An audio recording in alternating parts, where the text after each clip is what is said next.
As the dawn broke over the Nile Delta, the horizon was dotted with the formidable fleet of the Sea Peoples, advancing with relentless determination.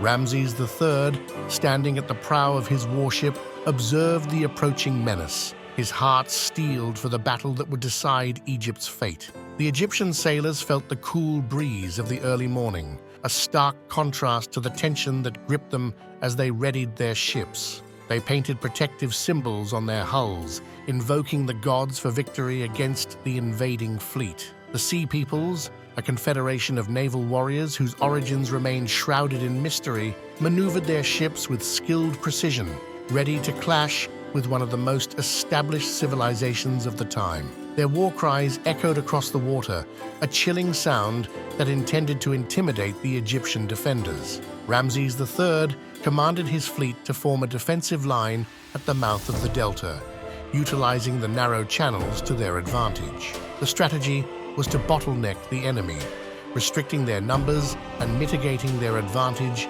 in open waters. As the enemy fleet drew closer, the Egyptians launched a volley of arrows, the sky darkened by the sheer number of projectiles. The first arrows struck with deadly accuracy, throwing the front line of the Sea Peoples into disarray.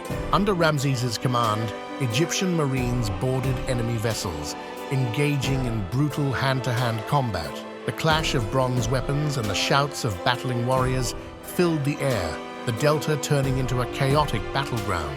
The weather, which had started as a clear morning, suddenly shifted as a strong northerly wind began to blow, turning the tides in favor of the Egyptians. The Sea Peoples struggled to maintain control of their ships, which were less adaptable to the changing conditions. Ramses saw the shift in weather as a divine signal, rallying his troops with renewed vigor. He led a daring maneuver that saw several enemy ships captured or sunk, their warriors either slain or thrown into the turbulent waters. Throughout the day, the battle raged with neither side yielding. The waters of the delta were stained with the blood of thousands, the sun setting on a gruesome tableau of destruction and floating debris. As night fell, Ramses ordered his ships to light torches, creating a fearsome spectacle that seemed to reignite the courage in the hearts of his men. The Sea Peoples, witnessing this, felt their resolve waver under the relentless assault. By the light of the fires, the Egyptians pressed their advantage, forcing the invaders into narrow channels where their numerical superiority could not be utilized. Ramses's archers picked off enemy combatants who were silhouetted against the flames. The battle extended into the night, the darkness punctuated by the fires on ships and the glint of weapons in the flickering light.